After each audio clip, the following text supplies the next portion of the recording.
Okay, this is Mark Espy once again, and we are looking at the SPX, the Standard & Poor's 500 Large Cap Index. And I must remind everyone that all that we speak about here is for educational purposes only, never to be construed as a recommendation to buy or sell on anything. Please do your own due diligence.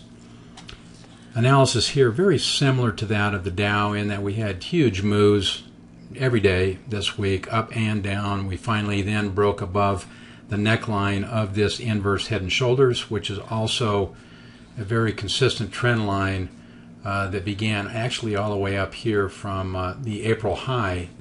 We could draw a trend line from all the way up here down as well, but this one was consistently touching. It had about 3 or 4 points of articulation all the way from May through current. So we did break above there. You would expect to continue to move up, but the volume actually was not remarkable at all today, so I'm not that impressed with the prospects of this continuing to move up.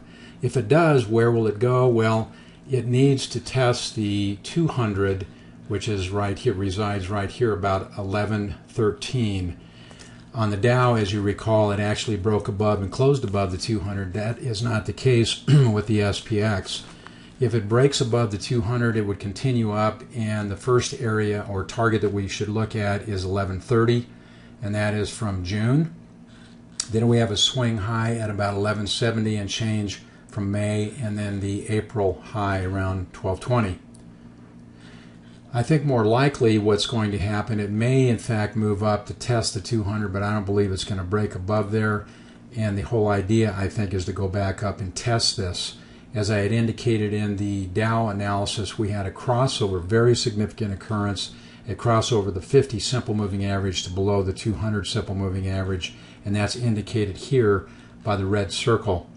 And that occurred in early in the month here.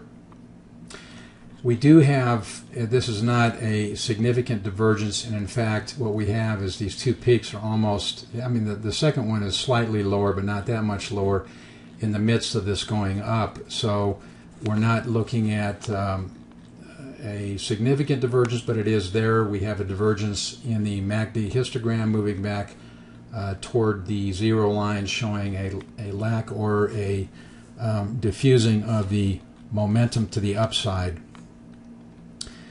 If we do move back down, the first area that we probably want to take a look at is the support that was put in here on the 20th of July at 1056 in the swing low right here, and that is the right shoulder. The head down here is about 1010 or 1011. That's pretty significant. Then we have a double bottom. Actually, if you extend this all the way back here to February, it's like a triple bottom, and that's about 1040, and that should be fairly significant as well. If we go beyond the 1010 area, we have some support at 880, 750, and 667, which was the March 2009 low. The 1010 swing low also is a 38.2% Fibonacci replacement level, retracement rather level. So looking at my analysis on this, I do believe that we may come back up here to test the bottom side of the 200, but that's going to be pretty much it. I think that we're going to come back down and first challenge the 1056 area, and then possibly come back down to 1040 and 1010 once again and remain in this range. Okay, with that, we're going to move over and take a look at the comp Q.